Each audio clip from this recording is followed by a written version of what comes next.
J'aborde aujourd'hui l'excuse numéro 2, c'est trop difficile pour me lancer dans ce projet-là. C'est quelque chose que j'entends régulièrement. C'est trop difficile, je ne vais pas réussir à faire ça.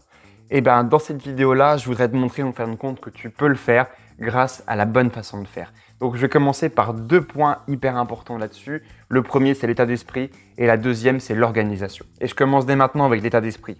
Alors, c'est trop difficile. Et alors, j'ai envie de te dire, c'est même une chance que ce soit trop difficile.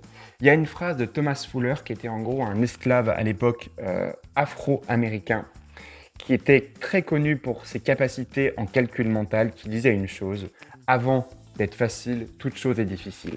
Et je pense que ça explique très bien l'état d'esprit à avoir. T'imagines lorsqu'un bébé apprend à marcher et qu'il tombe régulièrement, pour lui la tâche est extrêmement dure. Qu'est-ce qu'il fait le bébé une fois qu'il est tombé? Il se relève et il recommence. Il retombe, il se relève, il recommence. Malgré la difficulté, il continue à persévérer et à y aller.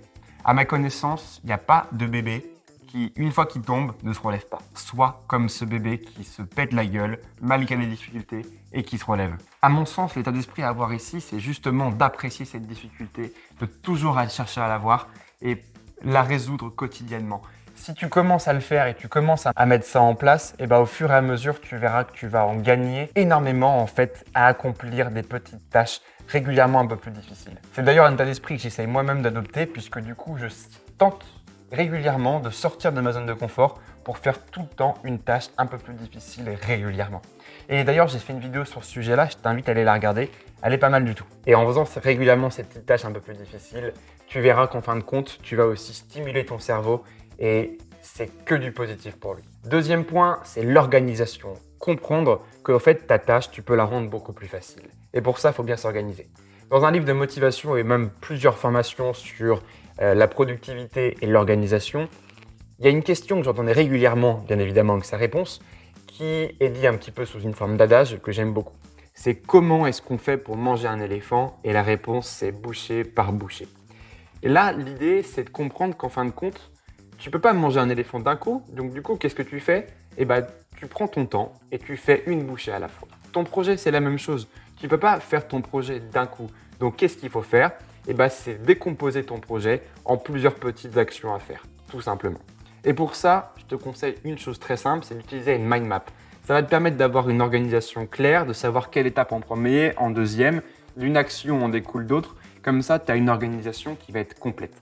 D'ailleurs, sur les mind maps, j'ai également fait une vidéo que je t'invite à aller regarder qui va pouvoir t'aider à les mettre en place. Une fois ta mind map faite, tu auras en fait simplement un plan d'action. Et de ce plan d'action, tu vas pouvoir mettre en place au fur et à mesure toutes les actions nécessaires.